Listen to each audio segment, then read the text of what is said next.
Welcome to episode 80 of Gun Guy Radio. This is the podcast that shines a positive light on the firearms lifestyle. I'm your host, Jake Challen, and this is your weekly dose of positive firearms talk without the politics.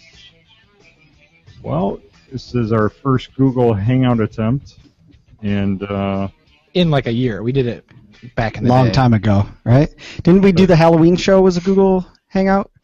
That's right, we did. Yeah. We did. Well, Back when what movie was that? Red Dawn. The sequel. Yeah, Red Dawn. That was fun. Sorry, moving on. Well, we have Mike with us from the God and Guns podcast. How you doing, Mike? Good. Howdy. Glad to be here. And Hank Hockey of FRN fame. Hello? We call him Left Hand now. No, there's already a left hand. The other left. With left arm. Yeah, left arm. Definitely not your right arm because you got a brace on it, so you can't That's count right. that. That's right. But it's got the FRN logos and decals on it, so that Does it? has to be good for something. Oh, cool. Yeah, the Oh, there you go. The colors were just the same as the brace, so you have to advertise when everybody's saying, "Oh, what'd you do?" and staring at the thing. Seriously. So I guess you're. Sorry, go ahead.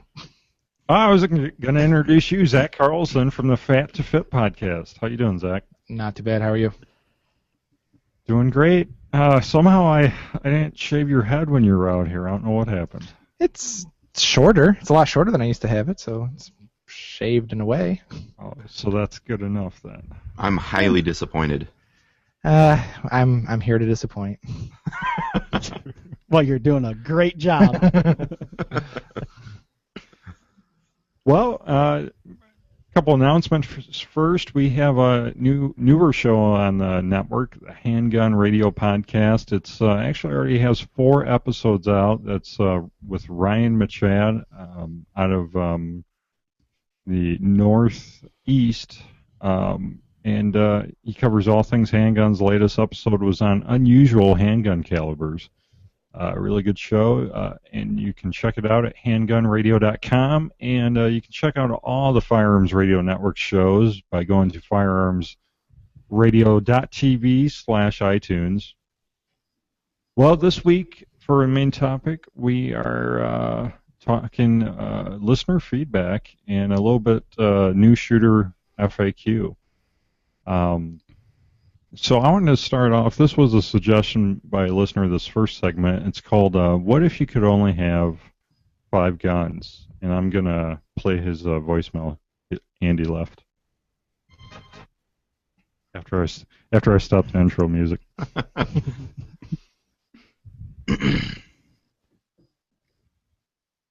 Did he mean, Jake, don't you wish you had 5 guns? Ouch. Ouch. I wish I had 5 more. Because that would make his total collection of 5.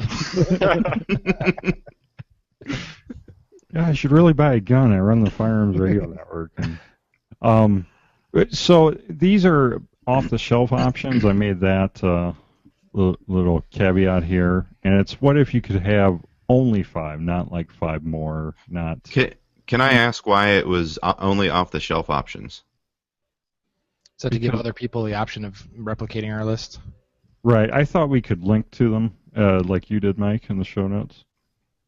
I got a question that you guys have probably been involved in a conversation similar to this before, but if you could only pick 5 guns, what would they be?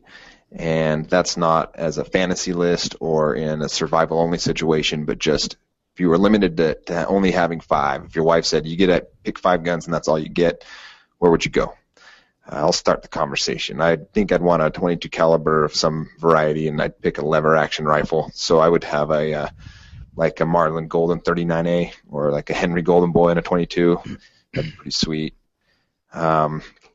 And then you need a shotgun in that group, so the best all-around shotgun for me for multi-use would be a Remington 870 Express and a 12-gauge.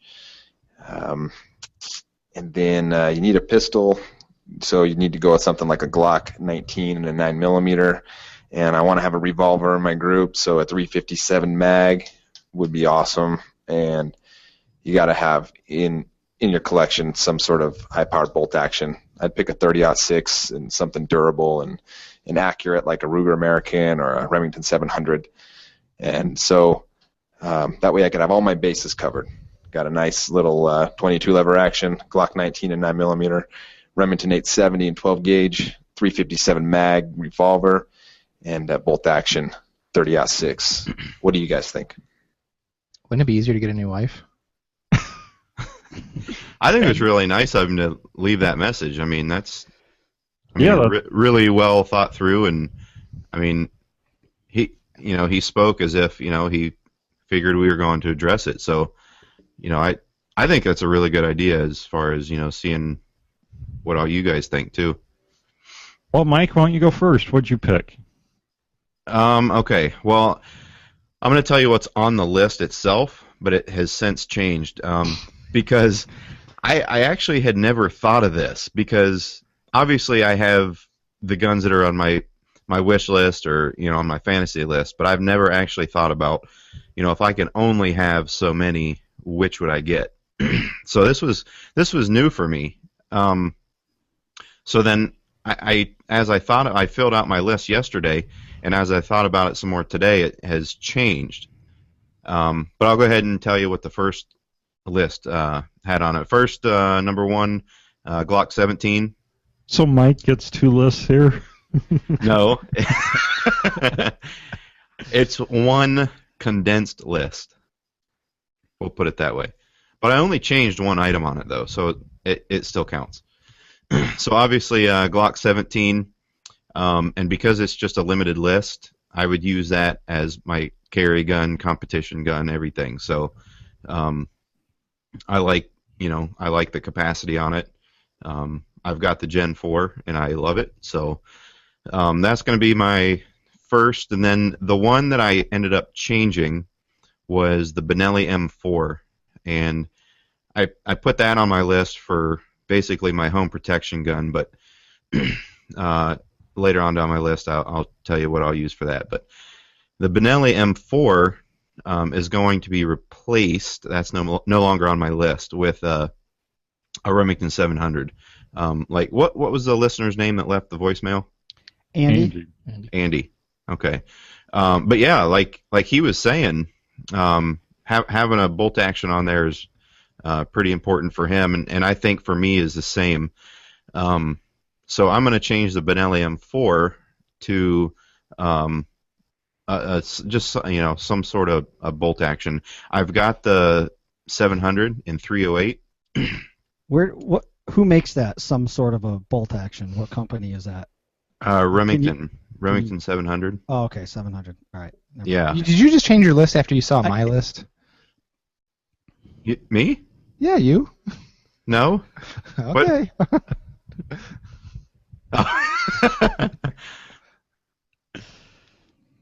All right, next gun. Continue.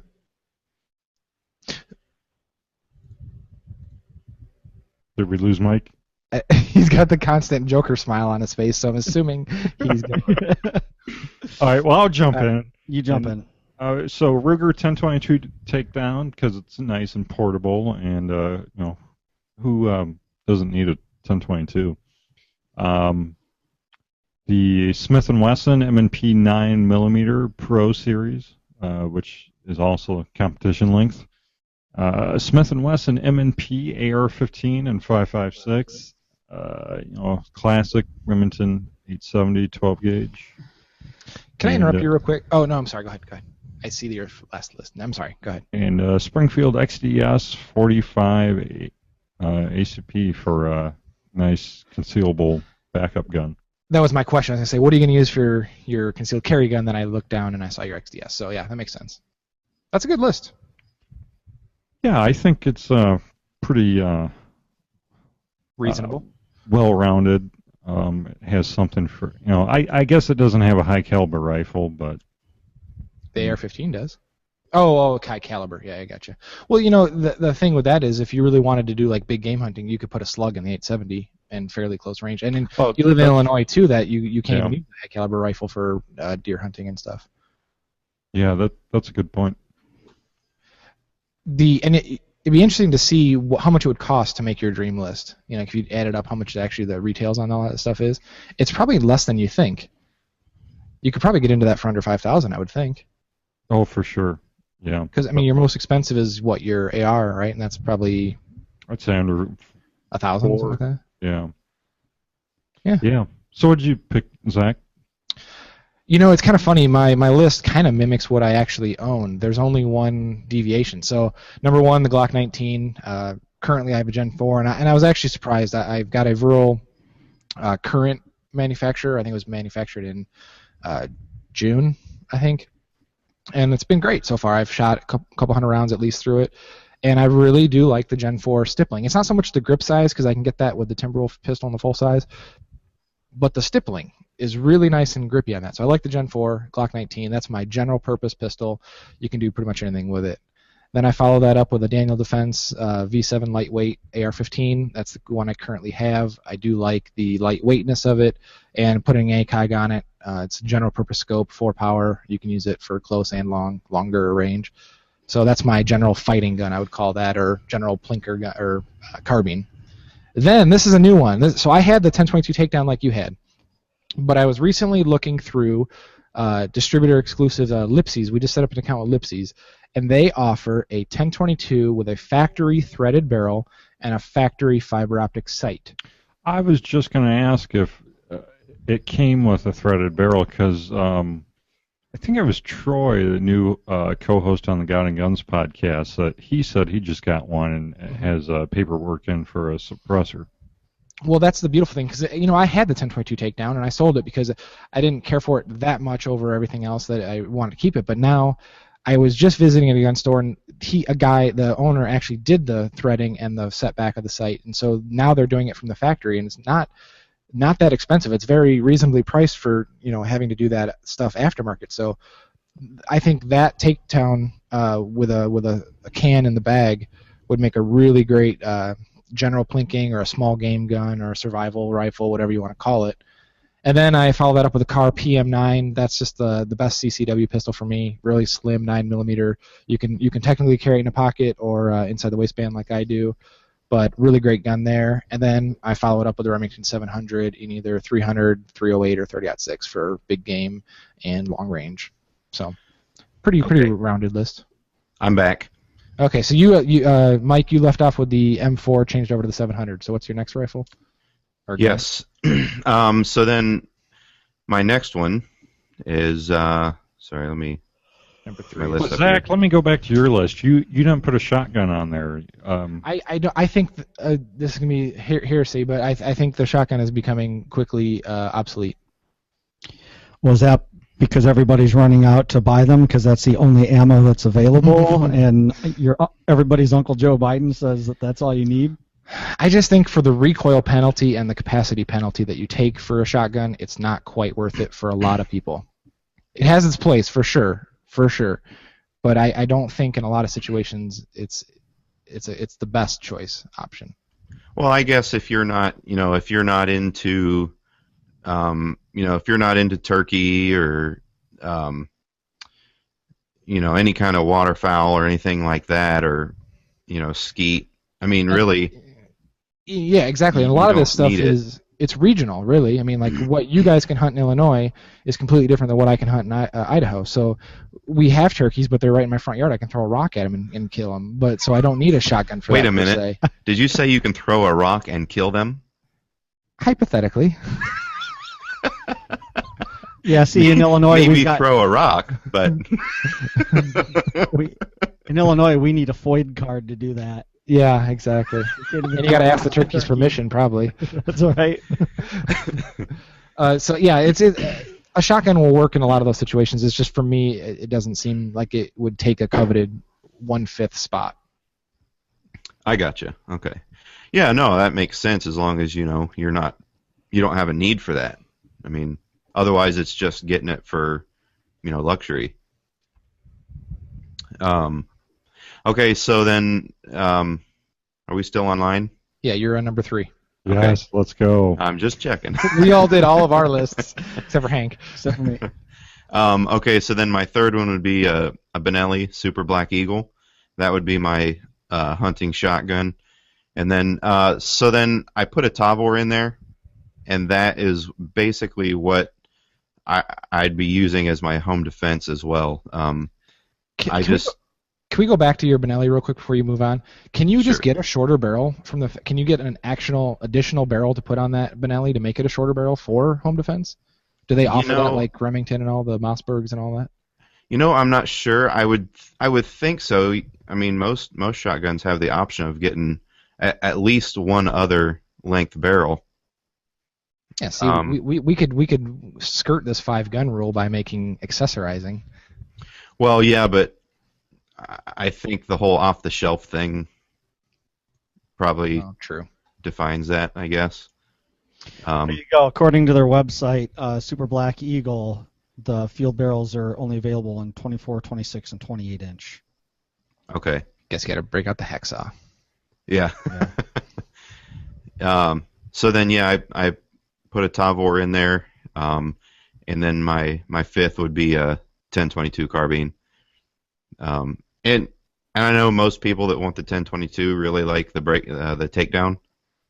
But I guess I'm just thinking more along the lines of I'm not really using it for survivalist any kind of usage like that. So transporting it, I'm probably not going to go anywhere with just that. So And your upgrade path is much more vast with just the regular carbine too. Yeah. So I mean, you got to have a 22 in there somewhere. So yeah, that's my list. So who else went? Hank has to go. Okay. Go ahead.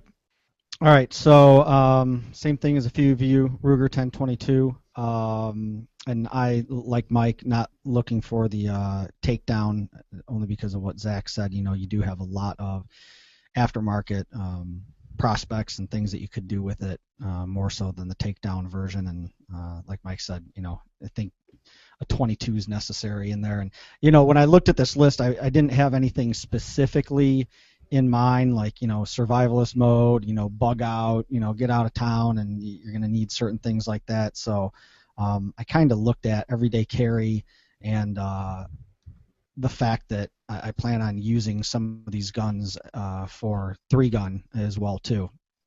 So next one, Springfield Xds 9mm. That would be pretty much everyday carry.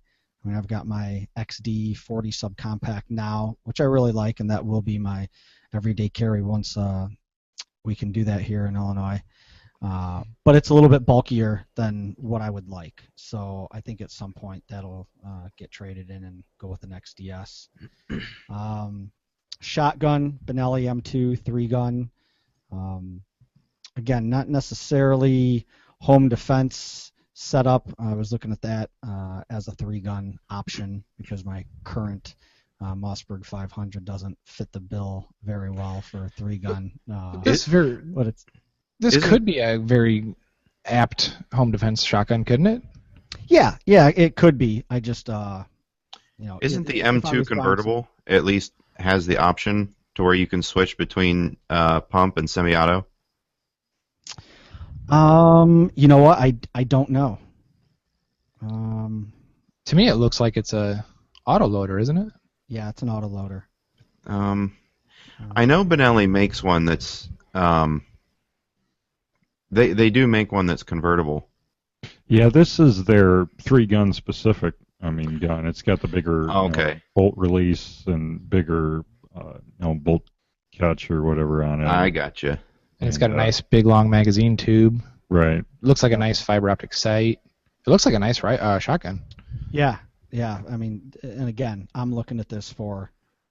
Look, you see the price on it though? Yeah. Well, that was one of the stipulations. I didn't. How much is it? MSRP is $26.99. Whoa. I've had cars that cost less than that. Yeah, Well- but how well did they perform in a 3-gun competition? You just mow all the targets down with them, don't you? Right? Nah, it's a cool looking shotgun though. So this thing actually converts from your pistol, from your shotgun, and then to your rifle too. Then, right? That must be why it's so much. Exactly. It's the It's the RoboCop gun, right? yeah, the Autobot, with the transformer of guns. And when I looked at this list, I was thinking, 5 in addition to what I've already got. So I mean, I've got the I guess in place of my AR, I've got the Tavor on my list as well too. Now, why did you guys pick that? I'm curious. This is a new gun. I know, Hank, you held it at NRA. I remember seeing you holding it, but and that's why I chose it. I mean, just based on everything that I saw and felt, I love the bullpup design on it. The forward ejection of the shell, or the round. It just I thought it was just a great compact design with still having that full length barrel in it.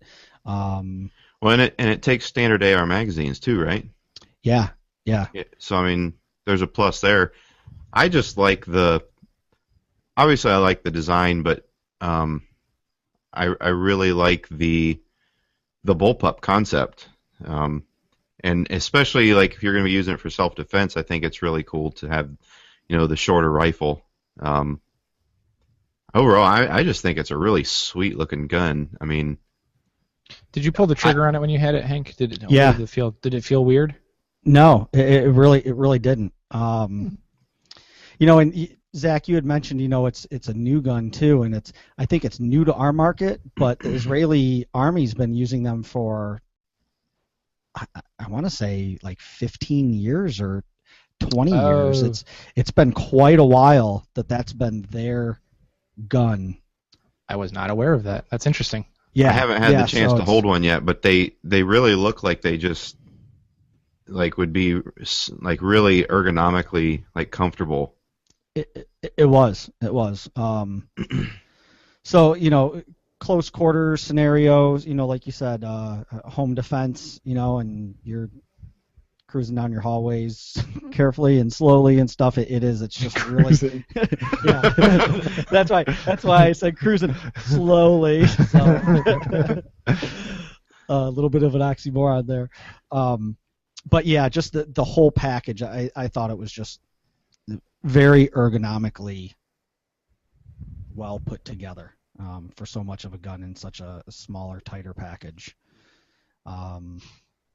Now, using that, since I've got my last gun that I'll bring up, and then the shotgun, looking at those for 3-gun, I don't know if the Tavor necessary. I mean, still a full-length barrel, so I think it's something that you just have to get used to, as opposed to your regular. That's a good AR question. I wonder what configuration.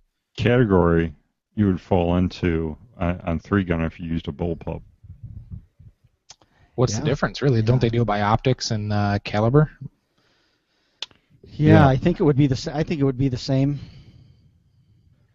That would be very useful because, I mean, at least the 3 guns we've done, there's a lot of ports that you have to shoot through up close. And Well, I don't think you couldn't run stock, could you, with that? Because you can't.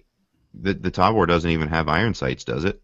Yeah, it does. They're flip up. They're embedded down into the rail. It's a really cool design on it. So Okay.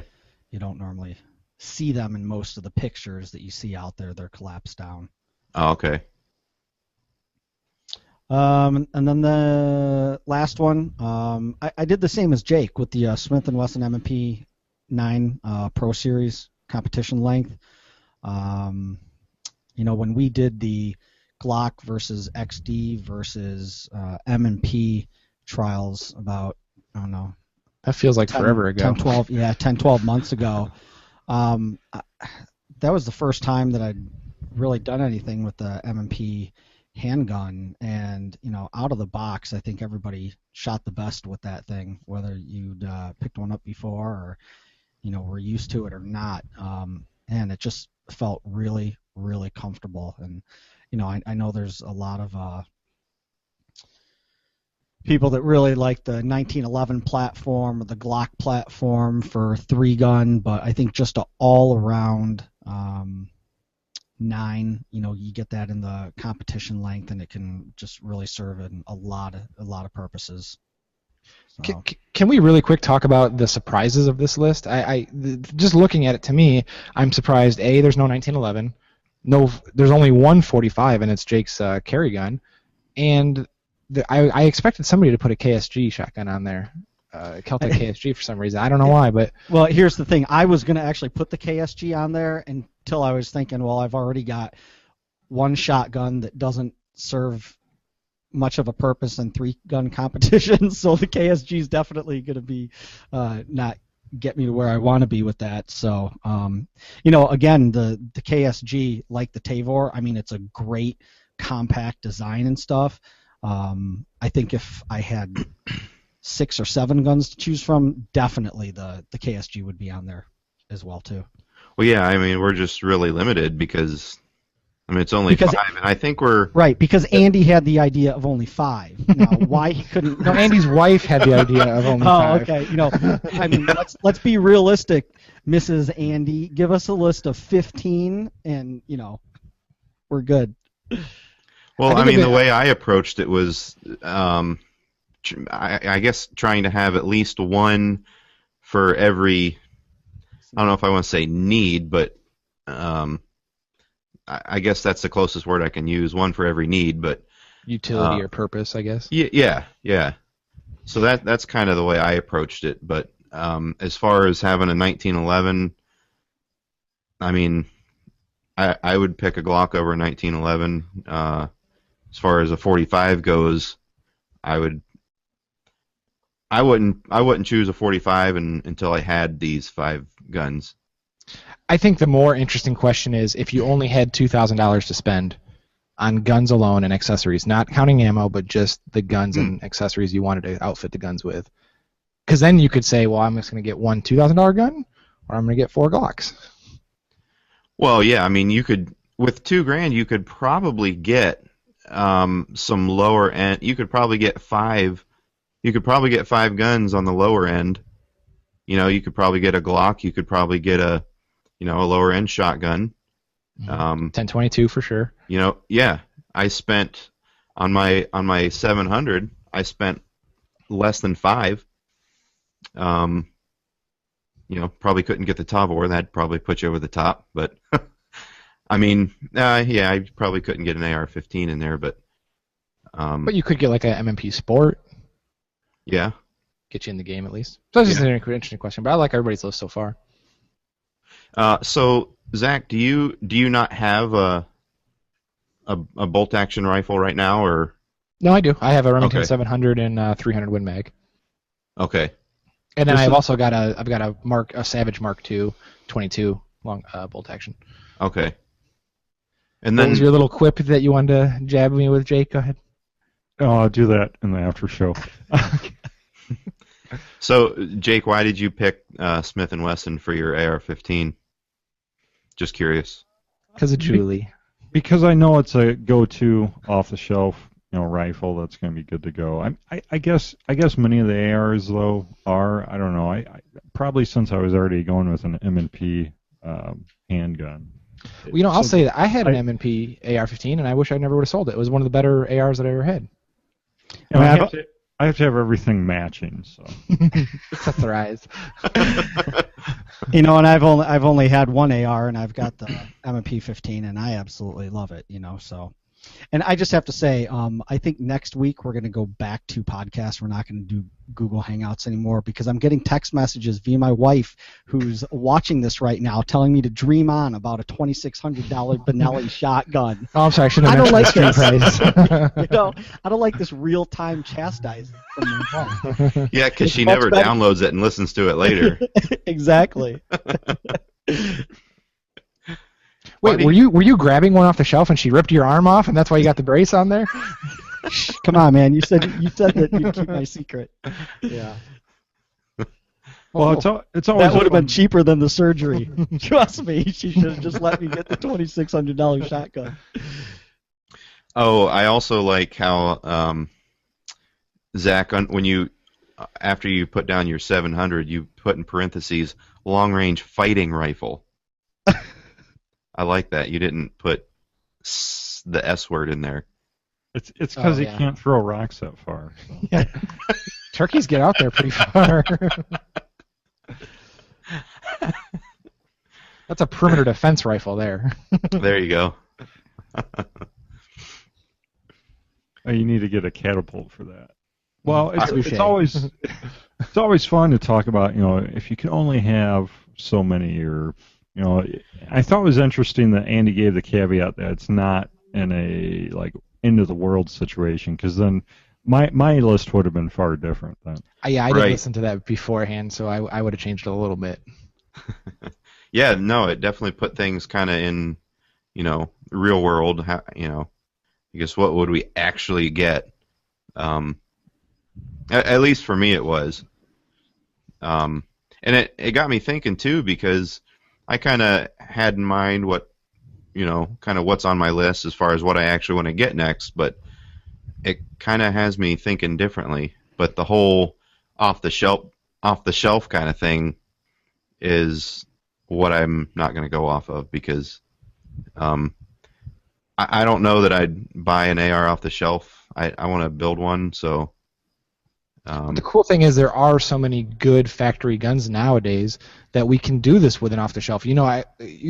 A year ago, you couldn't have said you could get a 1022 takedown with a factory-threaded barrel. You didn't have the Pro Series competition guns 5 years ago from Smith & Wesson like that. So we're kind of in a golden age, I think. Sure, absolutely. I mean, Yeah. that's the same thing with the Benelli that I have on my list. I mean, you could make that in upgrades, but I mean, you can go through their performance shop and get it right, essentially off the shelf. And guys, I don't know if any of you know that what is it, the mega game lotto or whatever. It's Powerball. Powerball. It's over $425 million, and I've got a ticket. So I'm going to tell you guys right now, that list is chiseled in stone. If I win, I will buy all of you your dream guns. And you know what? I'll even buy Andy his too. Wait, hang on. I want to get some clarification on this. Okay. You said Well, let's move on from if we could only have 5 guns, and talk about some maybe new gun owner frequently asked questions. So Hank, you want to start us out? Firearm safety. So we talk about that there's always 4 basic rules. Now these rules can vary in language, a little bit from place to place, but from person to person. But for the most part, all 4 of them are general safety rules. First one being all guns are always loaded. Now obviously there's times when a gun is not loaded, but your mindset needs to be that it is loaded whenever you're handling it. We read all too often or hear stories from family or friends or at the range of somebody that shot themselves, maybe was killed, and you always hear, well, they didn't think that it was loaded, they didn't know that it was loaded, and you just know that they didn't have that safety first mentality when they were handling that firearm. So whether you're cleaning it, whether you're dry firing, you name it, you need to treat that gun as if it's always loaded. Yeah, absolutely. Number 2 is never let the muzzle cover anything you are not willing to destroy. So, I mean, this is really important. And, one thing that, Zach, we were talking off air about how, or at least we were off air. We thought we were on air. Right. About how, people that have been handling firearms for, a long time can be guilty of muzzling someone just because they're so comfortable with the gun, and they're very, I guess, tenured, and just kind of might be something they overlook, I guess, and that someone who's new, just receiving training, might be a little bit more attuned to. and a little bit more careful of. So, no matter where you are in your stage of experience with handling firearms, it's always something to keep in mind. Don't let the muzzle cover anything that you're not willing to destroy. That competition we went to a couple years ago, Jake. There was a representative from a certain manufacturer there, and I won't say who they are, but they were muzzling everybody, and you could tell there were no magazines in the guns, but you can't see the chamber. You don't know what's in the gun, and as the person being muzzled, obviously, and they may have checked the gun, but it doesn't matter. They're not the one about, being muzzled. Yeah, right. It's all about practice, and maintaining good habits. If you can maintain that good habit of consistency, always doing it the same way every time, being aware of where that muzzle is, then you're not going to do it when it's unloaded. You're not going to do it when it's loaded. So you can kind of avoid and really minimize a tragedy. If you really want to see this anytime, just go to a gun store. You'll see it in about 10 seconds probably. Yeah. And two things. So we're talking back to basics for newbies and stuff. And one thing, I can be in a 10-minute conversation with somebody that's not familiar with firearms, and they're nodding their head saying yes, yes, and they agree. And 10 minutes in, they'll say, "What do you mean by muzzle? What's the muzzle?"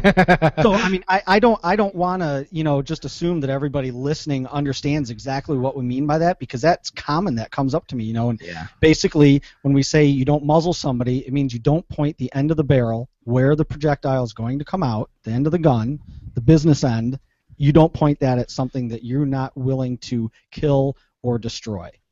Yeah, because really, just to clear that up, the muzzle outside of the firearms industry really just means what most people would take it as like a dog, kind of put a muzzle over a dog. Exactly. So, and then the second part is, when I think I talked about it on another show, or at least with you guys, when we were at the NRA convention in Houston, and we were on top of Zach the Lone Wolf booth that you guys were so gracious to provide us with.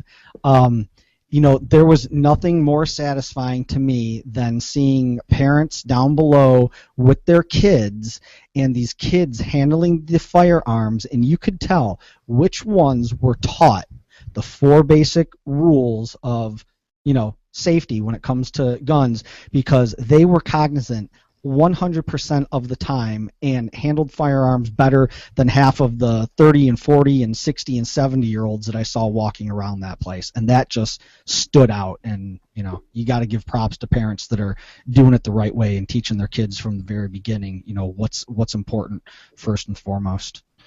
I think number 3 is a really, really good one, because this is the ultimate stopper, really, is you keep your finger off the trigger until your sights are on target. If your finger's not on the trigger, the odds are the gun's not going to go off. So, I mean, if you follow that one rule, that should cover everybody else. Well, right. Modern handguns are pretty much all made to be drop safe, with a few exceptions. So, for sure, that would 99.9% of the time save you. None of those are on my list of 5, are they? The exceptions or the the exceptions to the rule. I want to mark that off. I don't want that one. Well, it's like we had Evil Roy on, and he tells a story about how he had a Glock that he was showing some new people, and he's like, make it go off without touching the trigger. You can't do it. Mm-hmm. You can drop that thing out of a helicopter and it's not going to go off. And I just heard a story just today about a guy trying to clear a Glock that had a stuck round in it, and he shot himself in the hand. So why was he having his finger on the trigger while he was trying to clear a firearm? Or he let the muzzle cover something he wasn't willing to destroy. Yep. So he broke 2 of them, and he's got a hole in his hand for it. Yep. Wasn't me, by the way. What was that? Let's see those hands. Jazz hands it here for you. So then number 4 is be sure of your target. Not just your target, but what's behind it, and and who's behind it. You got to make sure you know what you're shooting at, and also know that if you miss, what is your bullet going to come in contact with if you miss. So all kinds of stuff to be aware of when you're trying to handle firearms safely. So Jake, these look like subpoints under number 4, or are they just topics, aren't they? Or are they just there? Yeah, space it down. Yeah, so I thought, okay, so we kind of have safety covered. I mean, you still should get some instruction if you're a complete newbie, but real basics here. If you're brand new, you're going to need some basic accessories like hearing and eye protection.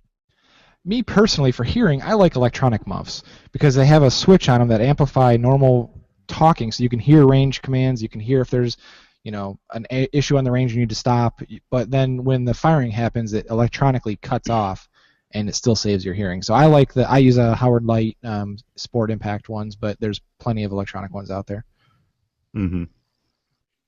Well, and that's just the thing. There's so many options, all the way from the foamy little ear plugs you can put in all the way up to like high-end, $300 electronic sets. Mm-hmm. And then like custom molded ones too and everything. So yeah, there's a ton of them. It's just really kind of personal preference and what feels best for you and your ears. Yeah, and my suggestion would be, start out cheap. Don't think that cheap means worse or not as good as the expensive stuff, because it is. It comes down to all personal preference. I'm one of them that I haven't fallen into the electronic ones yet. I wear not the foam ones, but the kind of jelly version and stuff. They're cheap and affordable, and if you look at each of the package, each package is going to show the decibel rating that it protects up to or down to, and you'd be surprised at how much better protection you have with some of the cheaper things than you do the more expensive versions as well. Yeah, like Zach said, like the electronics are nice. Because when you're at the range and you want to hear somebody talking to you, it's nice to be able to hear them without screaming, but then also have the protection when a gun goes off right next to you. It's really nice, but you're going to pay more than a 50-cent set of plugs. Sure. You can spend 50 cents on a pair of plugs and still protect your ears if you can't get into the electronics. So. And the thing you got to watch out with the electronic ones is making a good seal. I learned this the hard way accidentally. On a hunting rifle, I was trying to get really bear down on my cheek weld, and it lifted it just slightly off my cheek. And a high caliber rifle, just right by your ear, it made my ears ring for quite a while. You got to be real careful. So actually, double plugging it, plugs underneath electronic muffs, is really not such a crazy idea. Or for people that are more sound sensitive too. And some people it really bothers them, so double plugs, And I would suggest that for a new shooter too, to reduce flinching, because they're not hearing that noise so much. Yeah, good point. That's a good point. And you could get a pair of foam inserts and just like a standard pair of over the ear not non-electronic. You can get those from like Harbor Freight for like $6 or something, and you'd be into it for $10 or less. Yeah, my biggest concern is that somebody goes into a big box sporting goods or any store, they walk out with a $500 gun and they walk out with $500 in accessories as well too, and $300 of that or $250 is a pair of electronic earmuffs that the salesman said they must have. I think mine were only like $50 on Amazon, and I've used them for years and I like them. Yeah, but and like you said, I didn't realize that they were even that expensive. I was in Cabela's a couple weeks ago and just looking at all of theirs, and I knew of the ones that you could get into for $50, $65, and then I was like, holy cow. These things are $289 for some of them. And do they tell you where to aim? Yeah, exactly. Move right. It's funny. They come preloaded with the Google Glass on them too, so you're like all Terminated out. You're good to go. I need your suit and your motorcycle. No. No, yeah. Eye protection. I think any standard safety glasses that wrap around enough to prevent a shell from going behind the glasses is pretty sufficient. Yeah, I think we also need to make the distinction between actual safety glasses and regular glasses. Regular So, glasses sunglasses. don't work. If you wear, prescription eyeglasses, you have to get something to go over those or supplement those because regular glasses will break and you can really injure yourself. They need to be ballistic tested, and they need to have, like a ANSI certification on them. And, I wear prescription glasses. I don't do well with contacts, and I've got a pair of Oakleys, then my sunglasses that are prescription also. And, those are ballistic rated and stuff. And so, you can go high-end that way, or, like you said, you can go the cheap way and just get a nice cheap pair of shooting glasses that fit over your regular glasses. Tons of options, but you do want to make sure that they do have some type of a ballistic rating because not everything is created equal, and you will see impact ratings on any type of eyewear that should be used in that situation. You can go to Home Depot and any safety glasses that they have in their hardware aisles. Those will work, and you can get those for anywhere from $5 to like $45 off the shelf there. I'm not talking about the ones with the big rubber sides, top and bottom, and like old shop class ones, right? That you wore in wood shop in 7th grade. Ones. Exactly. But it's your options are. What were you going to say, Jake? Very affordable. Well, back to earmuff to head fitment. I think glasses have a lot to do with that because I have issues with a lot of my sunglasses will not allow proper seal or because it has to go under your head, your earphone there, and I generally have to go. I put the headphones on first, then put the eyeglasses over the seal area. That's the only way I can wear them too, because Jurg's absolutely right. It creates a small enough gap to make a ringing. Right. I wear mine kind of funny, the back end kind of up and over. But if you find really flat, sided glasses, I think that would be a real perk. Mm-hmm. Or if you have kind of like a chubby face like I do, it'll kind of compensate. So you've got kind of, you got the earmuff here, but then you also have face fat that'll kind of plug up those gaps. See, I wear kids' glasses, so they're so narrow that they just pull in my temples. My temple fat overcomes the arms. Or they don't reach your ears. Yeah, they don't reach my ears. I get the ones with a string that goes around the back and pull it around like a Zorro mask. Or those Oakley glasses that don't have the sides at all. It's just like the Mohawk thing. Yeah, I was just gonna say I just posted a picture in the show notes. Those are real? People buy those? Yeah. Oh, yeah. Yeah. I don't think they do anymore, but they still have them. It looks like it should be out of Mad Max or Waterworld or something. They're like 6 years old or whatever and stuff. But all kidding aside, that's perfect. You would be laughed out of the range and probably have 18 muzzles pointed at you for even showing up wearing those things. But realistically, that solves the problem. Totally. What about a monocle? We got to squint with the other eye. Monocles. Yeah. That's fun. What happens when you're not co-witnessing and you gotta or you squint down with both eyes and you got two monocles in? So we have a lot to cover here. Yeah, ammo. What do we want to say about ammo? Really, if you're gonna shoot reloads, trust reloads. I'm not a guy that's. I think reloads is kind of advanced for what I was thinking here, but that is true. But there are some factory reloads, like from reputable, known companies. Okay, when I put what kind of ammo in here, this is real basic. Like. Oh, okay. So I have a 38 special. What do I put in that? I need a 38 to go in there. A 380, 380. Does that go in there? Not a 38 Super. Or 38 Super? Yeah, right. I witnessed that at Cabela's 2 weeks ago. I was at Cabela's, and a guy brought 2 boxes of ammo to the counter and goes, what's the difference between these two? And the guy's like, well, one is a Winchester short magnum and one is a regular Winchester magnum. And, if you buy the wrong one, my landlord actually put a 300 Weatherby magnum in a 300 Winchester magnum or vice versa, and it just blew apart the gun. He had to send it back, and they put a new barrel and everything on it. Wow. So that's a simple mistake. You got to really be careful. Yeah, I was reading one of those.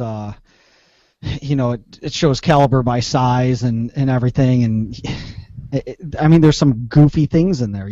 That 357.357 is bigger than .38 in actuality. Yeah, because overall, it's not. Yeah. They call it a 38, but it's not actually .38. It's like .344 or something like that. I'll have to try and look it up. But it's just, there's stuff like that. Well, that it's was just one of the things. I shoot 38s out of my 357 more than I shoot 357s out of it. And it has to be really confusing to people about the metric versus imperial, calibers .38 versus 9mm, even though 9mm is .355. Exactly. And then you go into shotguns with the gauges, and a 20 gauge is smaller than a 12 gauge, and the explanation behind how that works. But almost every gun has a engraved marking on the barrel telling you what caliber that gun is intended for. Yeah, So any modern with that, gun. you're probably safe. Exactly. And since this is kind of geared towards newbies, just if you're in doubt, ask.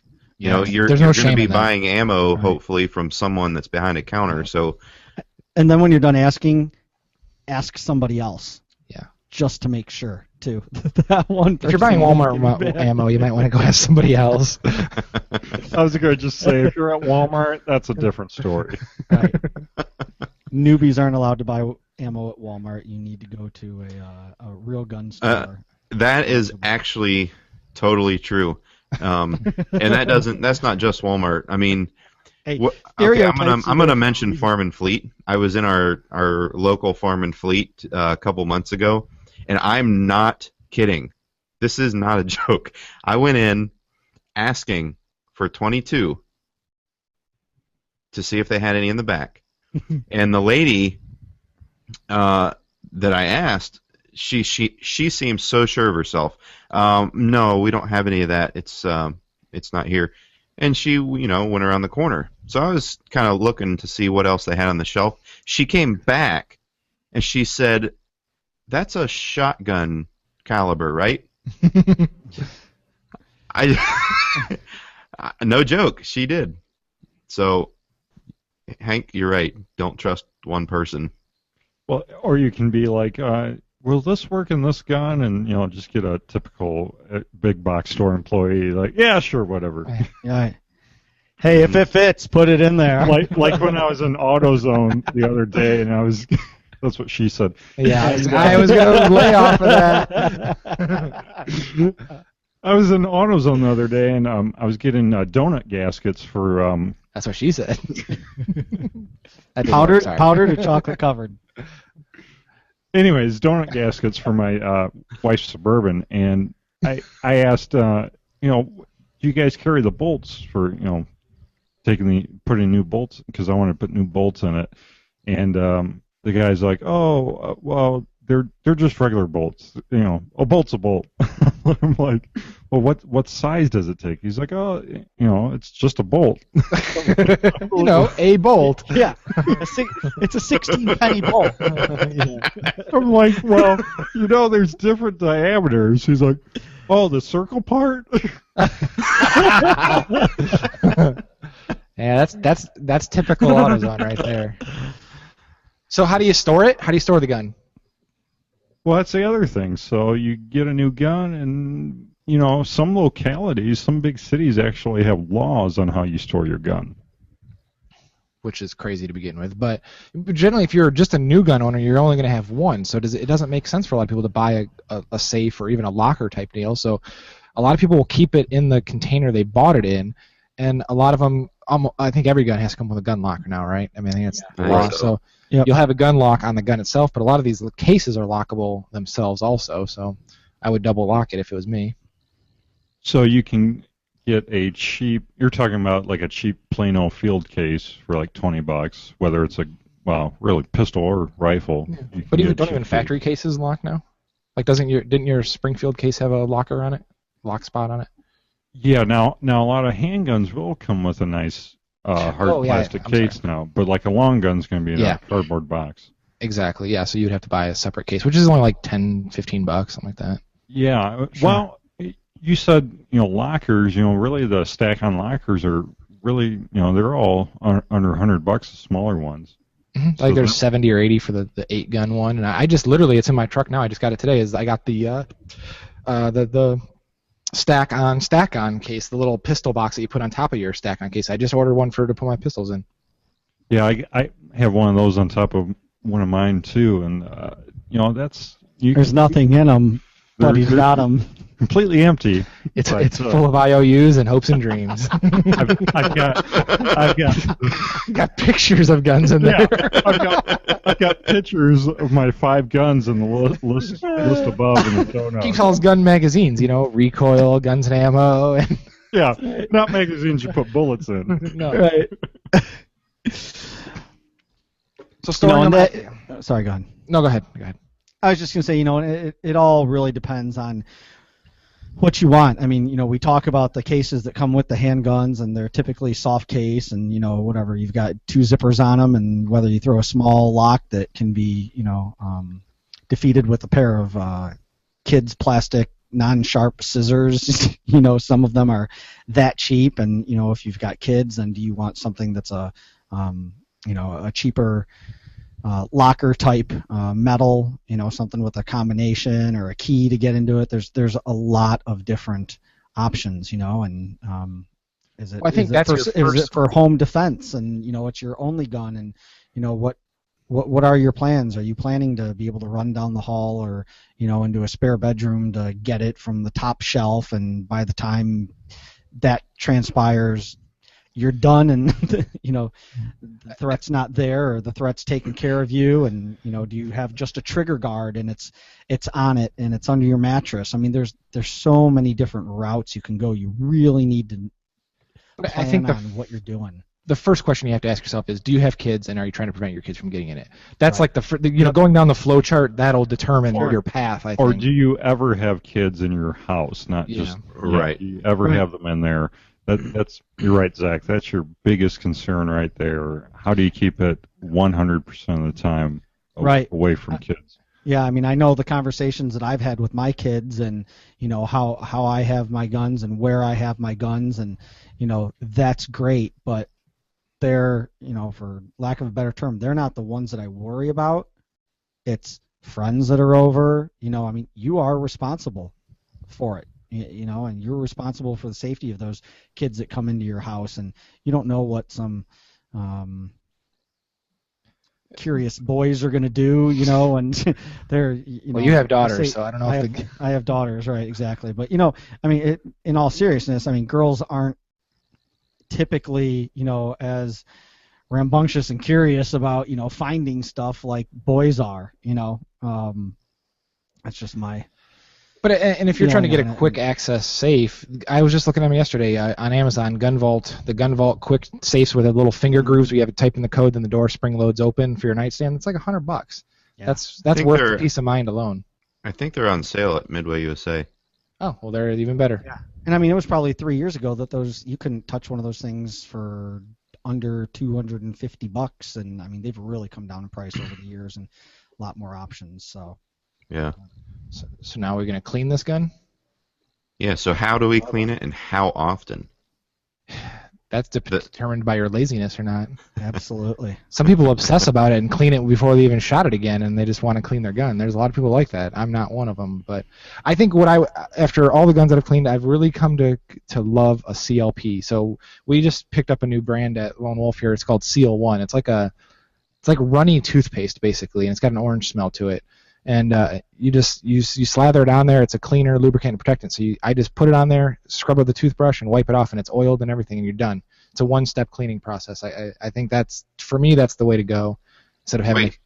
There's no solvent or anything like that? No, it's a CLP, so it's cleaning, lubricating, and protecting in one. So like Okay. for the barrel, I would just put it on a bristle brush as I put it on there first, then scrub the barrel real quick, and then I put one clean, a couple patches to get it to get all the excess out of it, and then the internal, the slide of the pistol and everything, I just pour on there and scrub it, and then wipe it off. And it's been working great so far. Cool. Yeah, we actually had somebody reach out to us, send us a Facebook message about a CLP product that they are really proud of, and some real good testimonials and stuff. So I think that's something that we're going to reach out to them too, to have them send us a couple things that we can try out, because I have not personally used a CLP yet, and I mean, one product. I don't think anybody enjoys the chore of cleaning their guns, so anything to make it quicker, faster, easier, you find a good CLP product. And I think the only time I would deviate on that recommendation that I just gave would be like an ultra high-end long-range rifle or really expensive barrel that you want to use a decoppering agent, to get the lead out of it, and then do all the cleaning and all that. But that's a very limited space, and for newbies, they're not going to probably jump into that for their first gun. So I think my advice still stands for the vast majority of people. Well, and I think nowadays it's you really don't have to clean a gun as often as you think you do, except for certain circumstances. But especially with polymer pistols and even modern rifles, you can run them a long time without really having to give them a good scrub down.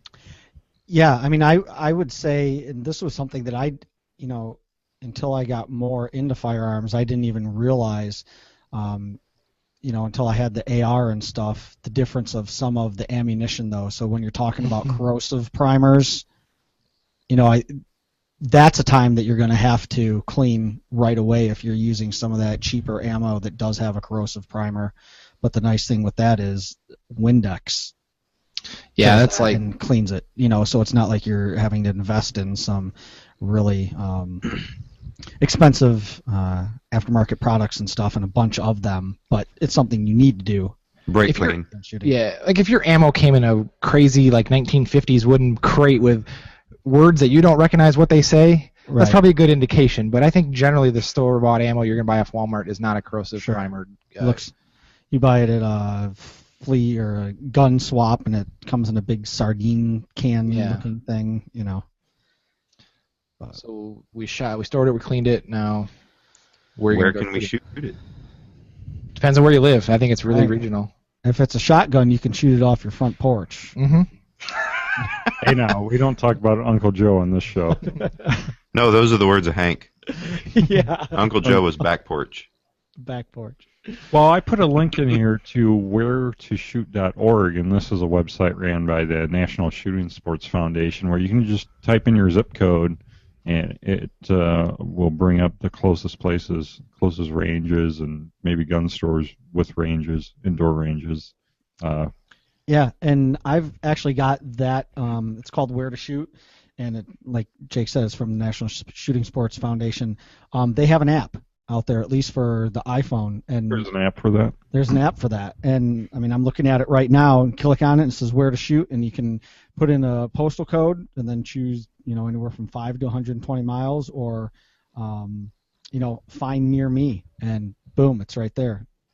And I'm looking at it right now, and it looks like it's mainly clubs and companies, but there is options like out here you can go to state-owned land or BLM land they call it, or forest preserve lands. It depends on where you're at, what they actually call it. But ask around, ask your local gun shop. They may know of places that aren't really publicized so much, or there's forums that are regional forums that you can ask around on. There's a lot of places that you wouldn't think you could, but they are actually little honey holes. Yeah, and it's funny that you mentioned that, because I was just out in South Dakota last week, and I tried it there to see what was around there, and there were some, most of the times it is, like you said, clubs or ranges and stuff that pop up, but it was pulling up some of the federal lands and stuff that you could shoot on. So cool. Yeah. So whenever you find a place to shoot, you have to get the gun there. So one thing you got to ask yourself is, how do you transport it there? And that's one thing you got to check with your local laws. Check with the police department on what the laws are. Here where we are, it has to be stored in a case and unloaded, and those are really the only requirements as far as transporting it, and how you do it. It has to be in a case and unloaded, and if it meets those requirements, then you're good. But some locales are not even that restrictive. So yeah, here. Right, we're talking about Illinois, right here. So that's what you have to do in Illinois. I mean, then if you look at another state that has CCW or open carry, I mean, you're good to go. So I got them everywhere. I got one in the gun rack. I got one in the underneath the seat. I got one on me. It is a concealed carry. A lot of times covers a lot of those guns. So just check it out before you get too brazen, though, just to make sure you're not in violation anywhere. Yeah. So then handgunlaw.us is one link that we have in the show notes. You can go check that site out too. Well, and that will inform you a little more on if you're interested in carrying a gun, what your state and local laws are on that. And if you're traveling across the United States, if you have a carry permit in your location, you're going to want to make sure that the state you're traveling through reciprocate with that permit. Yeah. So is that the site that where you can map your trip, and it'll bring up all the different laws during your trip that you're going to run into? I know USA Carry has a website where that you just click the map and you can tell it if you've got a permit there or if you have a resident permit or non-resident permit, and you click all the states you have permits of, and it'll show you which states are good to go and which aren't. I don't know if that's the one you're specifically speaking of, but yeah, okay. I'm dropping that in the show notes too, so people can check that. Hey, Mike, you're from Illinois, right? Uh-huh. Okay. Do you pronounce it Illinois? Because I'm noticing an extra L on the word law every time you say lol. Lol. I was just wondering I didn't know if I wasn't going to say anything. When I say law? Now our listeners are going, oh, that's what lol meant. Law. Lol. I am not saying lol. Well, wait, say law then. Well, I said it that time. Well, say law. Law. You and Jake should start a podcast of just law. Pronunciations. What? When we're done recording this, go back and listen to the part before we start talking about law. You're going to be like, oh, yeah, You say law. Law. Law. What's the difference?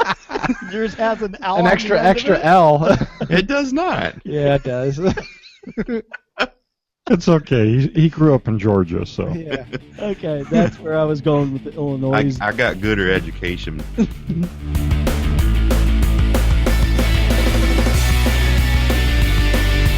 All right. Well, we're wrap up the main topic, and we're to our sponsor, Duluth Trading Company.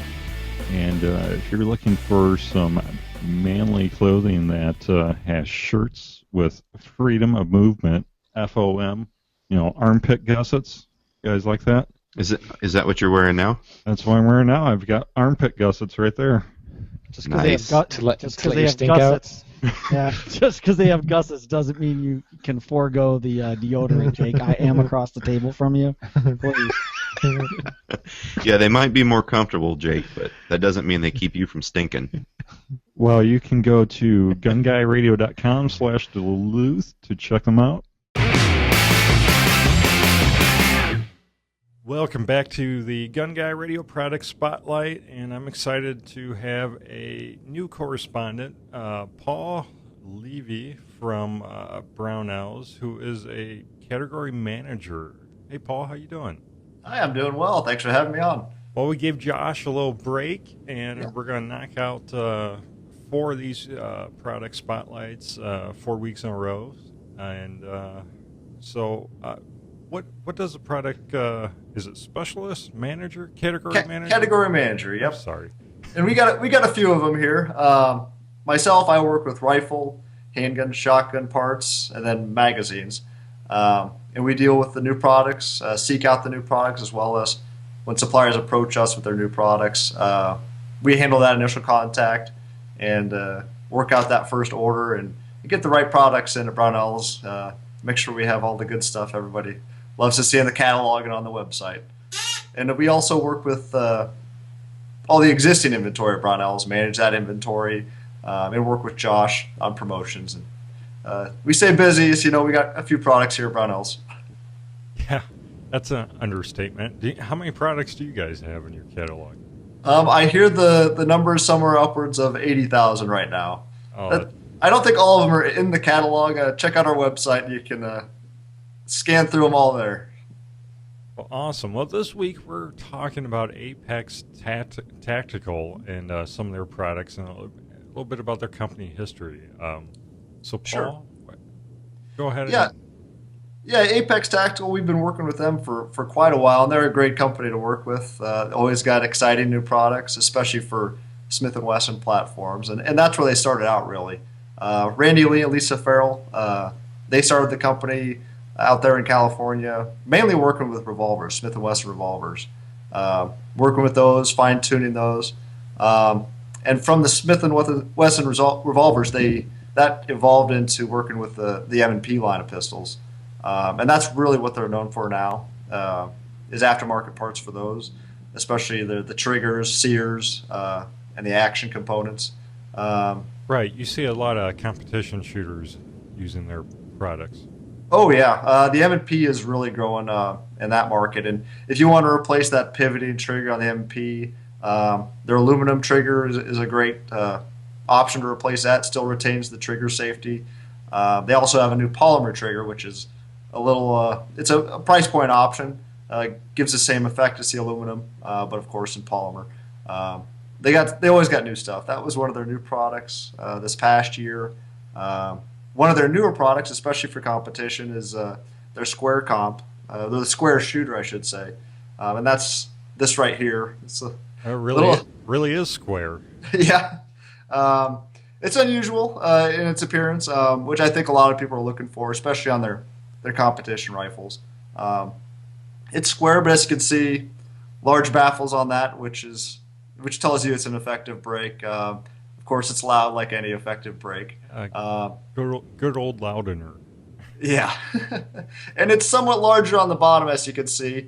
It narrows towards the top, so you get a bit more force applied to that bottom portion to help with that muzzle flip. So, really an effective break. We've shot them here, and it's a pretty impressive device. It's melanite treated, so it's got a pretty hard surface. You're not gonna be removing the finish on this one. And also from Apex, we actually don't even carry this yet. We will have it soon, though. Is their standard comp, a bit nicer price point than the square shooter, but a more traditional appearance. It's round, of course, but it retains the same baffle design as the square shooter. The fit and finish is great though on them. Nice matte black melanite finish. It also has a small port in the top. I don't know if you can see that. You can tune that, so if your rifle's a little jumpier than most, you can open that up if you want. Well, really, I can see them giving your rifle a nice, consistent look because they have, they have the same kind of, look that most of the, full rails do nowadays. They have that boxy 1980s pickup truck look. Oh yeah, yep.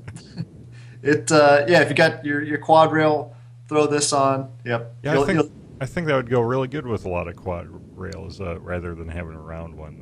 The square or rectangular. I guess it's square if you look at the front, but it's more of a rectangle if you look at the side. Yeah, there you go. It's really the only one I've seen like this. I've seen a few others that are maybe triangular in shape, but it's neat to see some muzzle devices, anyways, that are different in appearance, yet still retain that effectiveness. So really pretty cool. Well, awesome. Well, listeners, viewers, anyone can go to gunguyradio.com/spotlight, and we'll have a link there to the product page on Brownells. And how soon do you think the round version of that comp is going to be released? Oh, I believe Apex has already released it, so we'll try and get it on our website as soon as we can, probably in the next week or two. Oh, okay. So by the time this releases. Hopefully, yes. So, oh boy, I almost caught Brownells behind the curve there. Yep, we're gonna get this up on the website as soon as we can. Pretty cool product. Awesome. Well, Paul, thank you so much for joining us, and we'll see you next week. All right, thanks.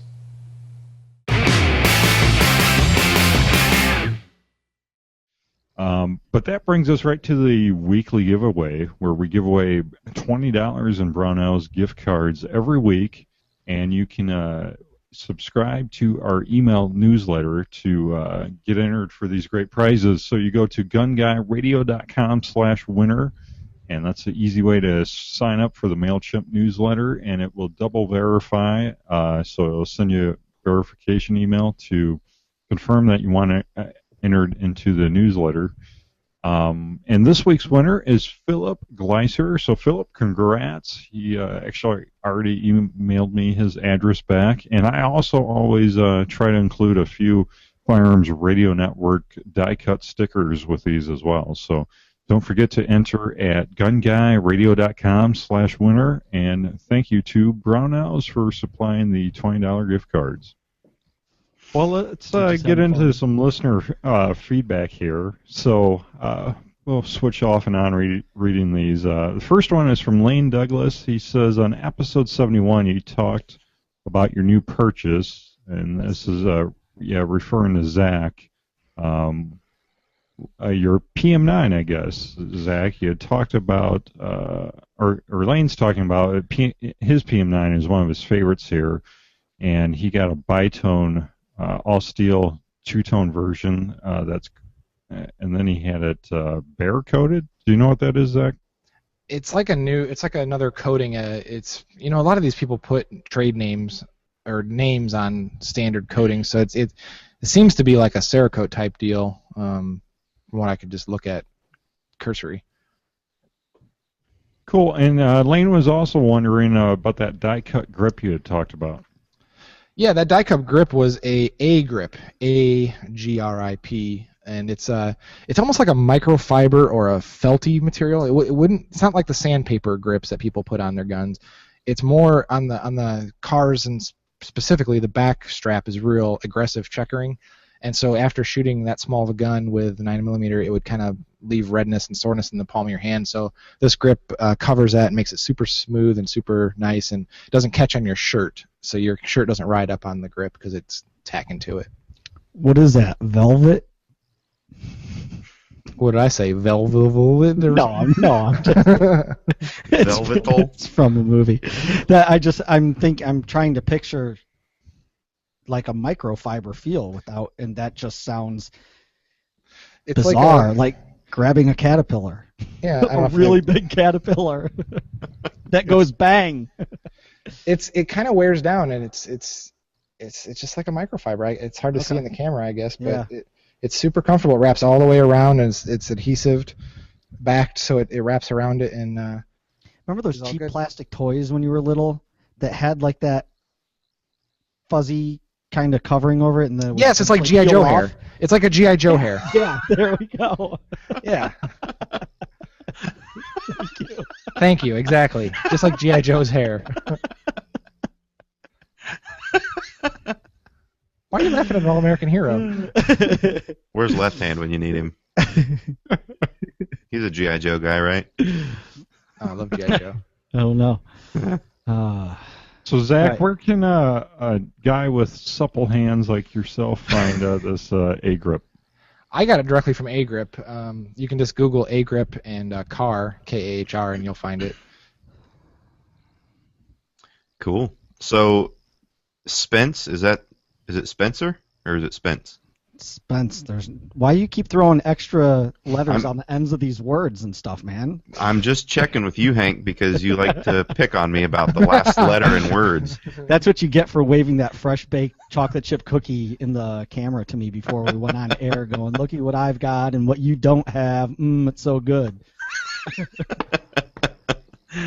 Well, it was gluten-free, so it wasn't that good. All right, so Spence says, Jake? Is it okay if I read this one? Yeah, go for it. Okay. I listen on Stitcher. Software suggestions, Evernote Pro and 2 that work well with it are Shoeboxed and Meshin Calendar. I am using Android and Windows XP, but these apps seem to be pan platform. Cross-platform, maybe? Maybe open. Okay. Open. I like the new goals and approaches you described. Well, and his app suggestions, I think, refer to. I had talked about some things I was using here in the studio, so that's what that's in reference to. I was curious about that. I don't know if you meant to do Twit or FRN, but Okay. So then he says, please consider South Carolina. FN has a huge plant in Columbia, and PTR is already making plans to be very close to Myrtle Beach, South Carolina. In Columbia, you are about 2 to 4 hours from the Blue Ridge and Great Smoky Mountains. Wide selection of ski venues all winter. Great freshwater and saltwater fishing statewide.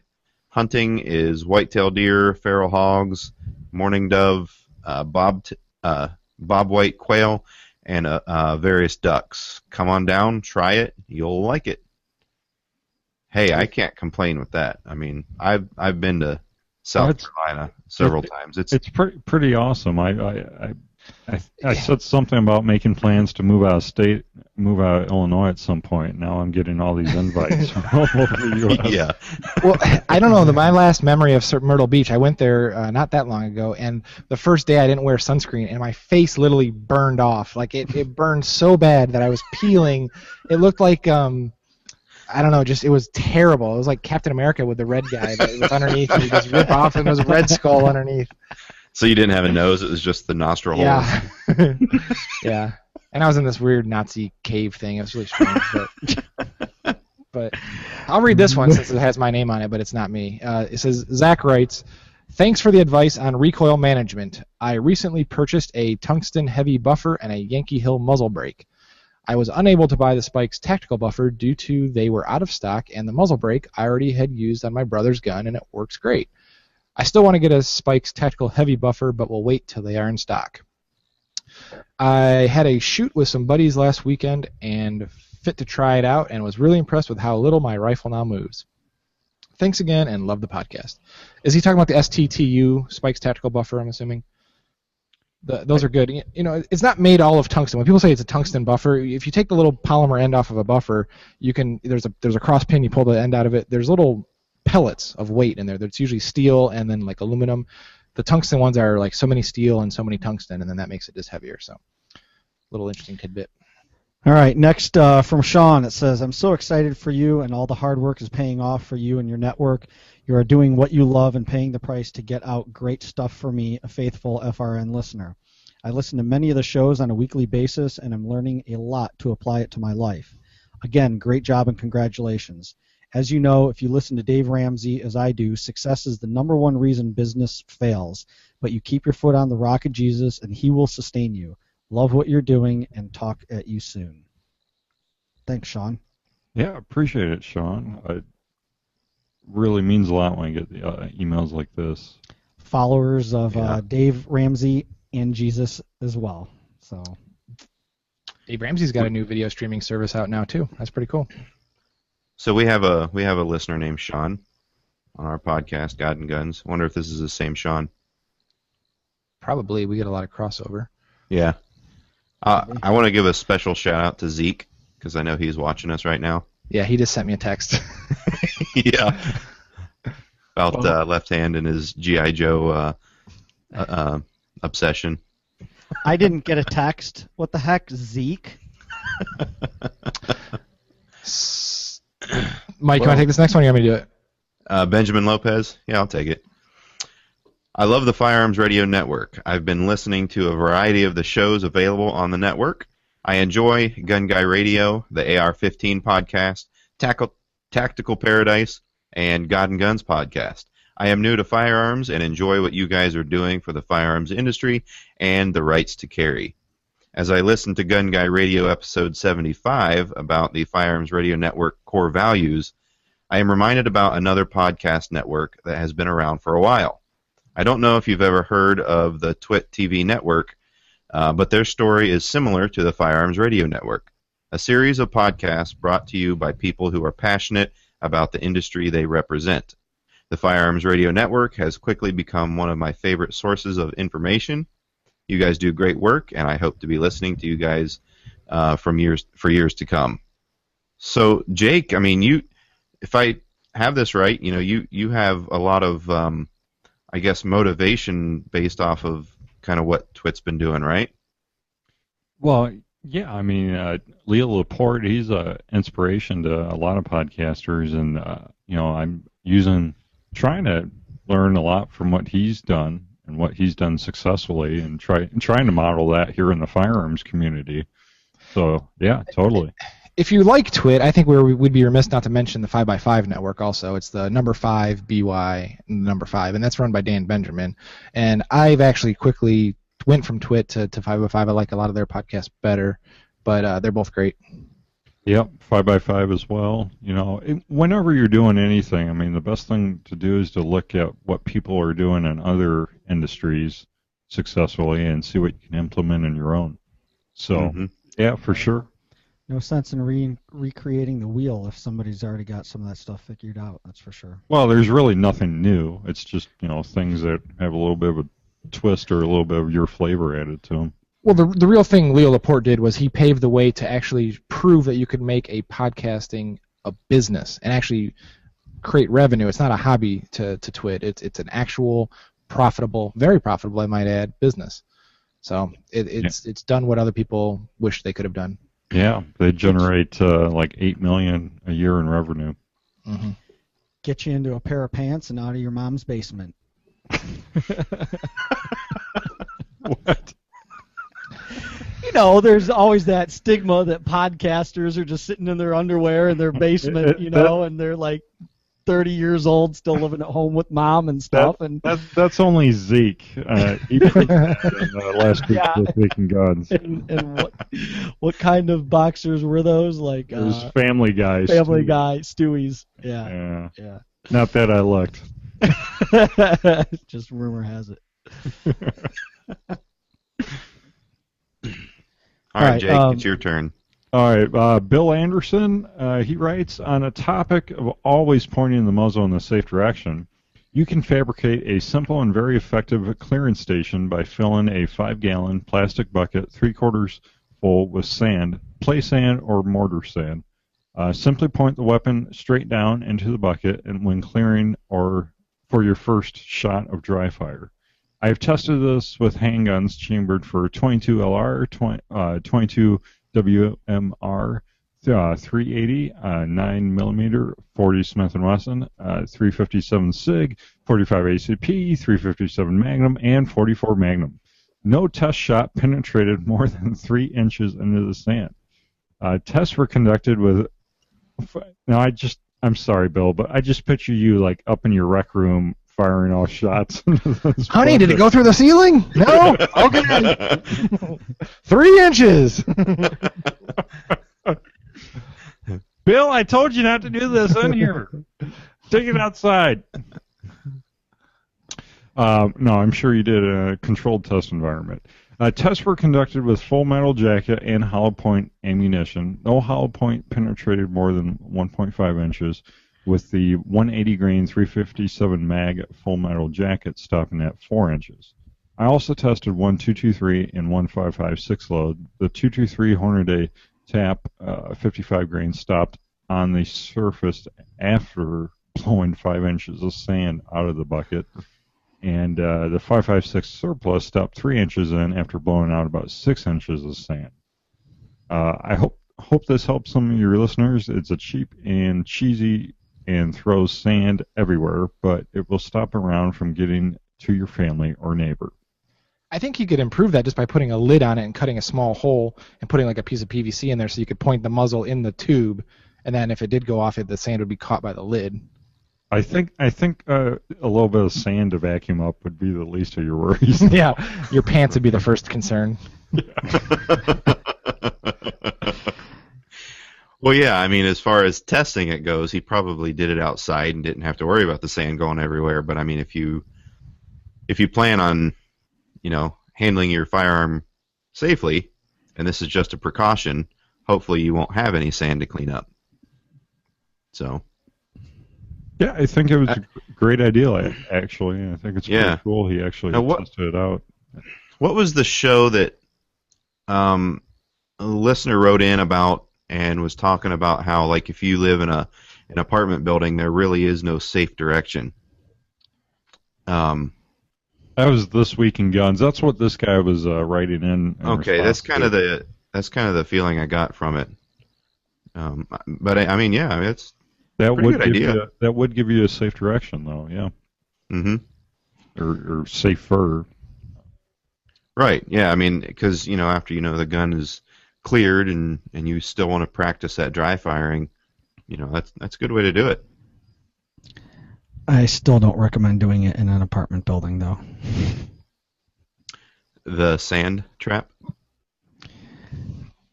Or dry firing? Clearing your gun in an apartment building, just take it outside. Oh, yeah, I'm sure they love that. Hey, people, just clearing my gun! Just clearing it! I'm saying take it outside, somewhere safe, direction, and, yeah. Out to the pool. There you go. You can do some from your underwater testing. Yeah, I mean, you can just bring your bathtub. A lot of apartments have, a balcony or a little slider glass door. Just open it up and point it at the pool. Yeah, no, Mike, that's a good point. Fill up your bathtub. Bill, that's your next assignment. I need you to test your bathtub. Put more than 4 inches of water in it, though.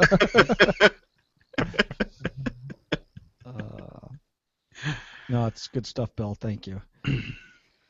Yeah, it's all good feedback. If you're really paranoid, about it going through the sand, you could always put a AR 500 steel plate in the bottom of the bucket first, then fill it over with sand. It would never go through the steel plate. Well, I'm gonna hit a few iTunes reviews. This is something I haven't done in a while, but I'm gonna hit on. So we had 2 3-star reviews in the last couple of weeks, and the first one, I always like reading negative feedback. First one is Redwood You like Guy. it? Yeah, Helps I the love old it. self-esteem, huh? I love it. It is awesome. So Redwood Guy says, slipping, 3 stars. Some good episodes. Zach brings some alertness and needed energy, and hey, I like this feedback. Screw all you guys. Wait, finish it first before I say that. and welcome. Okay, and he says, and a welcome understanding of the English language. I like this guy already. I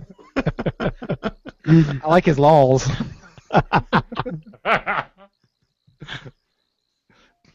The others sound tired and very monotone. In addition, Zach seems to be the only one who talks about and buys guns. Did you make this up, or are you putting it on, or it's is this real? Oh, wow. Just Well, for you, Zach. You picked that one. You cherry picked that one for me. I know you did. I did. Okay, so the other 3-star is by Dogma Sucks. Passes time, 3 stars. Even a mediocre gun-related podcast is better than no gun-related podcast. So this fills the gap between episodes of better podcasts, such as Student of the Gun, Tom Gresham's Gun Talk, and Gun for Hire Radio. Literate listeners will cringe as Jake mangles the English grammar, sentence structures, and pronunciation.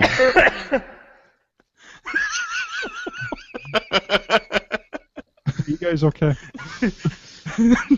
Wow. What, Jake? Was that you trying to pronounce language? Yes. So, would one of you like to read this one? What? Someone please tell him that Colorado is not pronounced Colorado. But perhaps there is some value in tuning in and seeing what new linguistic Atrocity? Thank you. Will he commit next?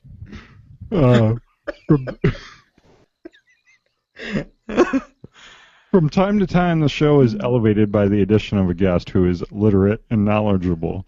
Otherwise, the discussions are middle brow at best.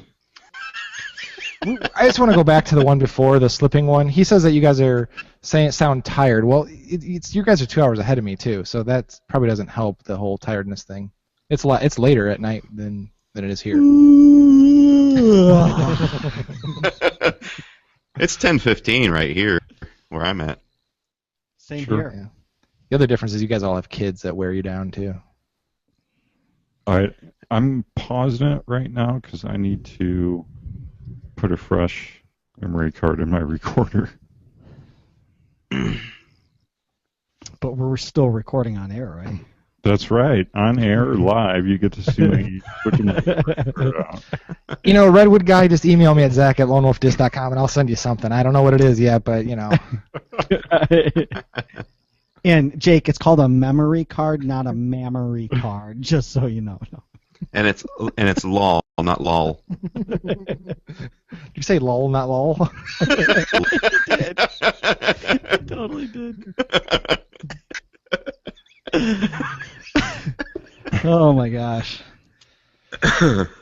See, being tired though allows us to be a little bit slap happy and have some extra fun here. So Yes, absolutely.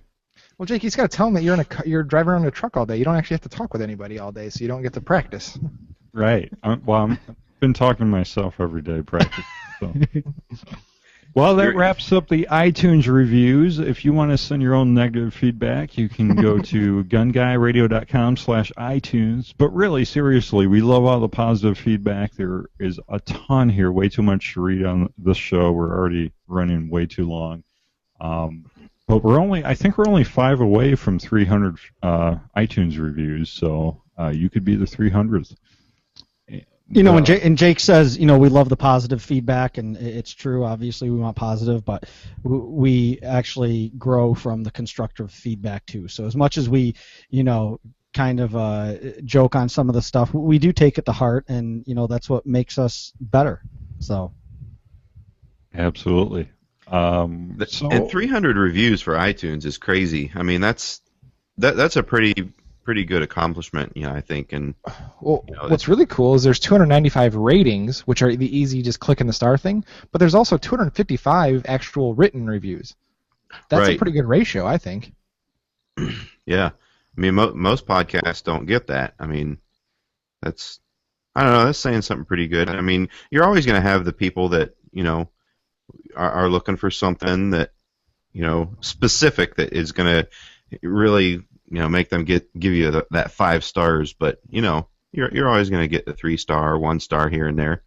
I mean, don't let that discourage you. Can't be everything to everybody. Except for Tactical Paradise has yet to receive a 1-star, and let's give him one right now. You just jinxed him. However, for lack of a better term, some jack, whether his name is Zach or not, is going to go over there and leave him a 1-star. I think Jake's goading people into doing it. It's like, not that anybody's left a 1-star yet. No, I'm so happy for Greg. He does such a fantastic job that no one's seen fit. Even an anti-gunner has not come across. Because that's the one thing with the AR-15 podcast. We launched that right after Sandy Hook, and we had some crazy off-the-wall anti-gunner 1-star written reviews on there. Sure. And you'll always get the trolls. Yeah, absolutely. No, it's always interesting, and again, we really appreciate the honest feedback. I mean, whether it's positive or constructive criticism is how we improve the show, and how we've come this far, and how we're gonna keep on growing. Hey, Jake, I got to read a text to you, okay? Okay. Zeke sent me a text. He says, "Tell Jake I think his Langroggy is the phenomenalist in Illinois."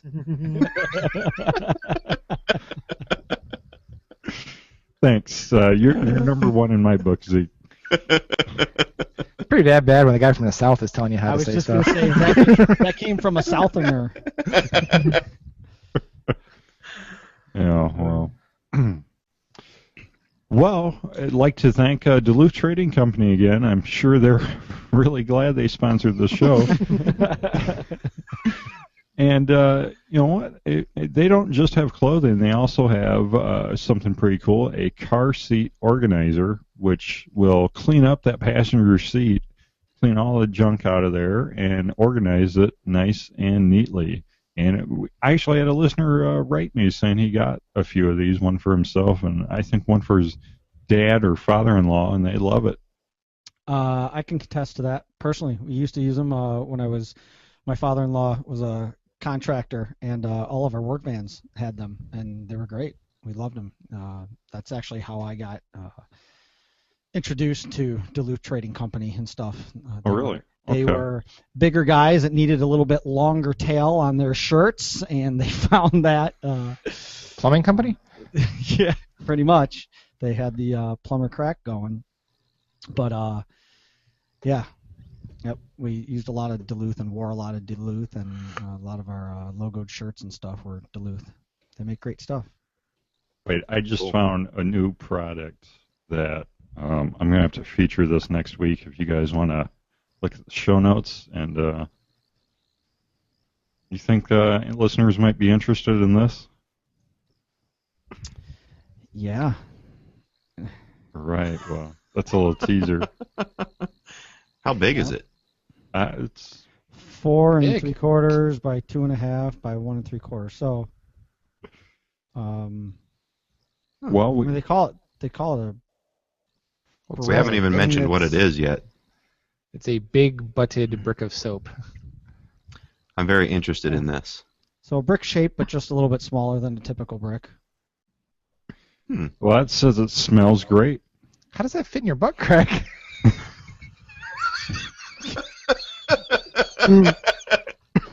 That's what he said.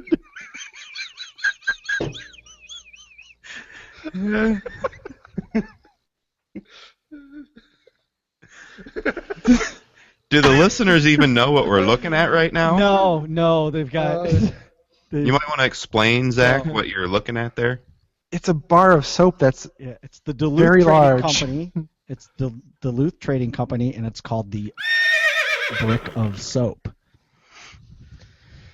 Well, there goes our clean rating. It smells great. They say it's no pretty smelling girly soap for your manly hands. It smells like victory. A real man's soap. Uh, Modeled after the rough-cut brick soap used by GIs during the Korean War. Weighs a hefty 10 ounces. and it's still manufactured in the same Memphis, Tennessee plant that was the primary supplier of military soap for over 20 years. Well, and we'd also like to thank Ryan Cross from Hunter Design. Ryan has designed virtually all of the awesome artwork that you see on the Firearms Radio Network, whether it's the iTunes art or the website headers. So you can check out Ryan, hunterofdesign.com, if you need any graphics design help.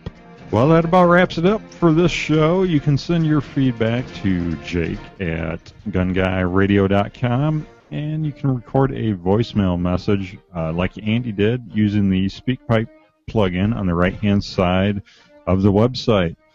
And remember to subscribe to us on iTunes, gunguyradio.com/iTunes. And check out our Facebook page at facebook.com/gunguyradio. And remember, join the NRA and the Second Amendment Foundation. And don't forget to check out the other Firearms Radio Network shows. Go to firearmsradio.tv/iTunes. Well, thank you guys for helping out. Thank you, Zach. It's been a while. How are things over at Fat to Fit going? Good. We just recorded another episode mere minutes before we started this episode, so good deal. Carol's doing a great job on that show. Absolutely, you both are, and she's bringing on some really amazing interviews. Mike, doing a great job over at the God and Guns podcast, and you guys just added a new co-host. Yeah, we did. We just added a new co-host, Troy, and we've had him on for one episode so far, and we're going to have him on again next week. And then the previous week is pre-recorded, so he won't be on that one. But so far, Zach and I are getting along with him, so He's a really good guy, good Christian man too. So we're really looking forward to doing a lot more shows together. And Hank, I guess you have some interviews coming up in the next couple months. Yep, we're working on some getting some stuff set up, hopefully for next week. So probably within the next 3-4 weeks, that it'll actually post to some of the shows. So I think everybody will be excited about some of these that are coming up. Got some good stuff. Cool. And like I mentioned before, we're experimenting with video. Like this show, we've kind of pulled off a live show after a computer crash and relaunching it. We can't learn if we don't try it. So we appreciate any feedback relating to the video work we're doing as well. Well, thank you all for helping out, and we'll see you next week. Bye, guys. Take care. See ya.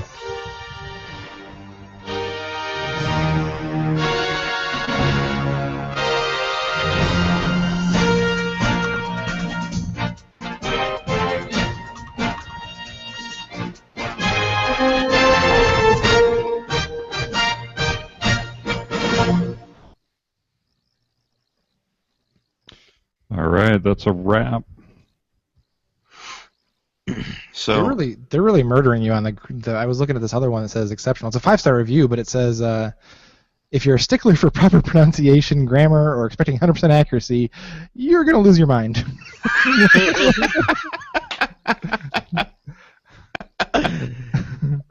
don't know if you read it on the show. It's from June 18th. It says Zach's quick wit and Jake's humility and good-natured self-deprecation are always refreshing. That's the same review? Yeah, same review. This has been a production of the Firearms Radio Network. You can find more information at firearmsradio.tv.